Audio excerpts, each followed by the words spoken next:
Welcome back. President Abdel Fattah al-Sisi met on Wednesday with the heads of the high and constitutional courts in Africa who are attending the first conference in Cairo, which concluded its activities a day earlier.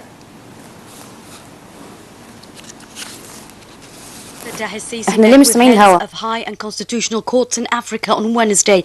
Presidential spokesman Ala Youssef said the president stressed the significance of the pivotal role played by the high and constitutional courts in Africa.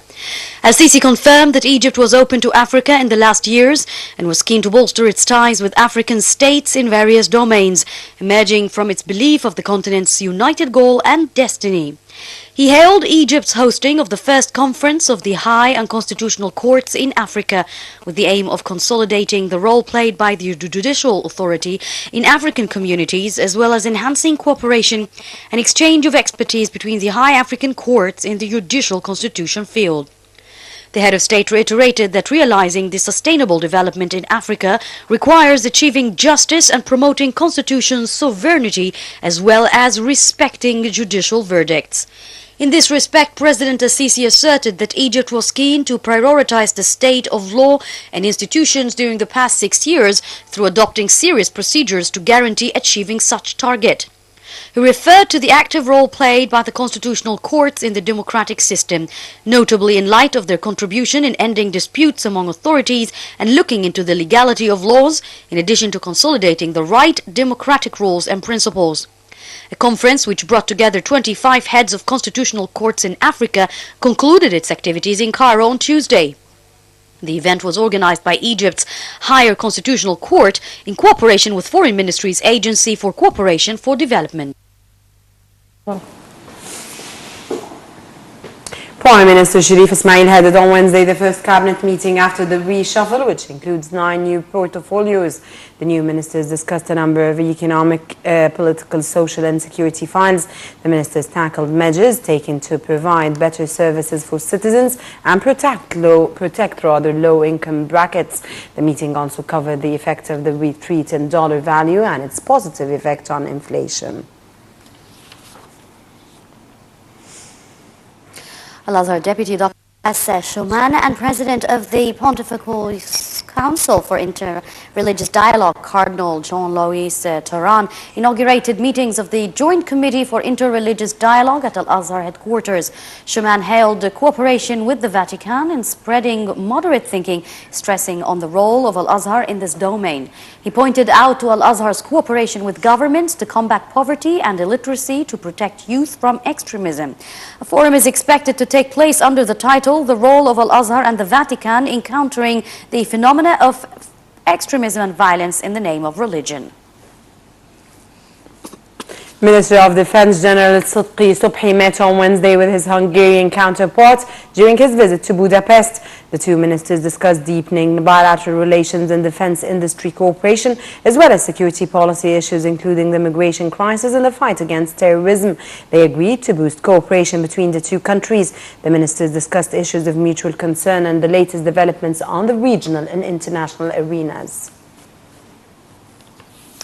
Border guards discovered a tunnel in northern Sinai and managed, in cooperation with military engineers, to destroy it.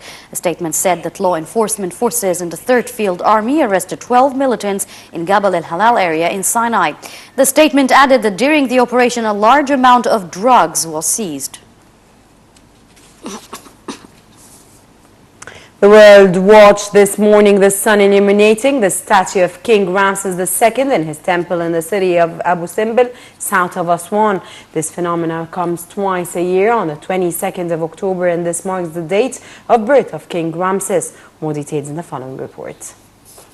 Tourists gathered on Wednesday at Aswan's Abu Simbel temple to watch the bi-yearly phenomenon of the sun illuminating the face of the statue of King Ramses II. Simbel temple. They gathered before sunrise to watch a stream of light gradually sneak through the temple's sanctuary and illuminate the face of the king. However, the statue of the pharaoh god of the darkness Ptah remains in the shade because its connection to the underworld.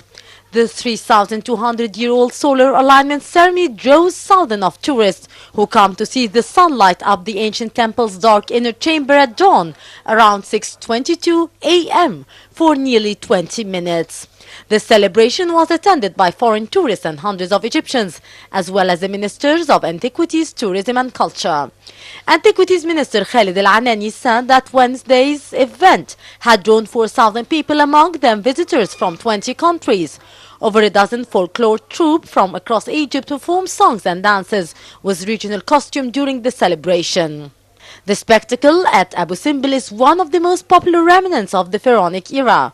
Egypt's most powerful pharaoh Ramses II had temple carved into the sandstone mountain on the banks of the Nile to align with the sun twice a year, on the 22nd of February and the 22nd of October, to celebrate his birthday and ascension to the throne respectively. The main temple, which Ramses adored, built near the border of Upper Egypt, was dedicated to two sun gods. Standing 100 feet tall, the temple was carved an already standing sandstone mountain on the banks of the Nile. Abu Simbel Temple do not sit in their original location. Egypt's growing need for electricity prompted the construction of the Aswan High Dam in the 1960s. The dam created Lake Nasser, and rising water flooded a number of important archaeological sites along the banks of the Nile.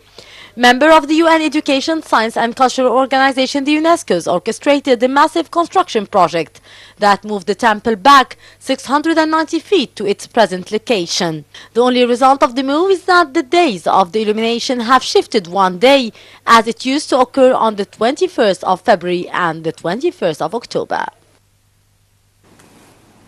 Syrian